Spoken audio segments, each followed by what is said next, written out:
মহিলারা নামাজে সালাম ফিরিয়ে একটি ছোট্ট দোয়া 7 বার পড়লে সংসারের সকল প্রয়োজন আল্লাহ পূরণ করে দিবেন। মনে রাখবেন, আমাদের মা বোনরা যারা আছেন তারা অনেকেই কিন্তু সংসারের ভিতরে সুখ চান, শান্তি চান, এবং বিশেষ করে অনেক সময় স্বামীর অবস্থা খুব ভালো থাকে না। স্বামী দেখা যাচ্ছে অনেক কষ্ট করছে, কিন্তু সংসারে কোনো উন্নতি করতে পারছে না, ডেভেলপ করতে পারছে না। এই জন্য মহিলারা বিশেষ করে যারা আছেন তারা কিন্তু ঘরের ভিতরে অনেক সময় পান, নামাজ পড়ার একটু সময় পান, নামাজের পরে একটু আমল করার সময় পান। যেহেতু পুরুষরা বাহিরে থাকে, সকালবেলা বের হয় আর অনেক রাত্রে চলে আসে, এবং বিশেষ করে অনেক কষ্ট তারা বাহিরে করে থাকেন। বিশেষ করে পুরুষরাও যদি পারেন এই আমলটি করবেন। 5 ওয়াক্ত নামাজ আপনাকে মাস্ট বি পড়তেই হবে। যদি আপনি সংসারের ভিতরে সুখ চান, শান্তি চান এবং প্রয়োজন হাজতগুলো পূরণ করতে চান, তাহলে অবশ্যই 5 ওয়াক্ত নামাজ আপনাকে মাস্ট বি পড়তে হবে। নামাজ ছাড়া আপনি সংসারের ভিতরে কখনো কোশ্চিন কালেও আপনি কিন্তু সুখ এবং শান্তি আনতে পারবেন না। একটু বলেন তো, সুখের মালিক কে? হ্যাঁ, সুখের মালিক হচ্ছেন আল্লাহ। তো ওই আপনি অখুশি করে কখন আপনার সংসারে সুখ আনতে পারবেন না।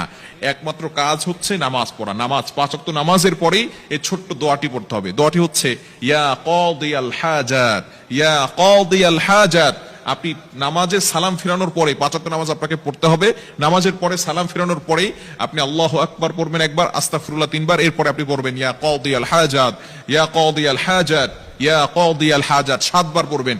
এভাবে যদি আপনি আমল করতে পারেন, ইনশাআল্লাহ আপনার ঘরে যত প্রয়োজন আছে, আপনি কেমন যেন আল্লাহ তাআলার কাছে প্রয়োজনের কথা বলতেছেন, যত প্রয়োজন আছে সকল প্রয়োজনগুলো আল্লাহ পাক রব্বুল আলামিন নিজে পূরণ করে দিবেন। বিশেষ করে নামাজের পরে দোয়া করলে দোয়াগুলো কবুল হয়। আমরা অনেকে দোয়া করতে চাই না, অনেকে আমল করতে চাই না। নামাজ পড়ার পরেই অনেকে আছে নামাজ পড়ে, নামাজ পড়ার পরেই কিভাবে যত তাড়াতাড়ি মসজিদ থেকে বের হওয়া যায় এটা অনেকে করে। খবরদার, আপনি কিছু আমল করার চেষ্টা করবেন, ইনশাআল্লাহ আল্লাহ তাআলা সংসারের ভিতরে সুখ শান্তি বৃদ্ধি করে দিবেন, প্রয়োজনগুলো আল্লাহ তাআলা মিটিয়ে দিবেন। আমাদের অনেক প্রয়োজন আছে, অনেকে অভাবের ভিতরে আছেন, অনেকে কষ্টের ভিতরে আছেন, অনেকের ভিতরে সবকিছু আছে, টাকা পয়সা আছে, কিন্তু সমাজের ভিতরে, সংসারের ভিতরে শান্তি নেই। স্বামী স্ত্রীর সাথে ভালো বন্ডিং হচ্ছে না, স্বামী স্ত্রীর কথা শোনে না, স্ত্রী স্বামীর কথা শোনে না। এরকম অনেক সময় হয় কি হয় না?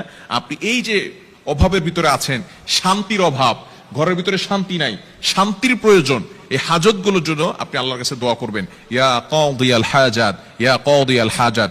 এখন যদি আপনি নামাজ না পড়েন, নামাজ না পড়ে যদি আমল করেন, তাহলে কিন্তু কাজ হবে না। অবশ্যই আপনি কোরআন দিয়ে আমল করবেন, নবীজি সাল্লাল্লাহু আলাইহি ওয়াসাল্লামের হাদিস অনুযায়ী আমল করবেন। অবশ্যই আপনাকে নামাজ পড়তে হবে।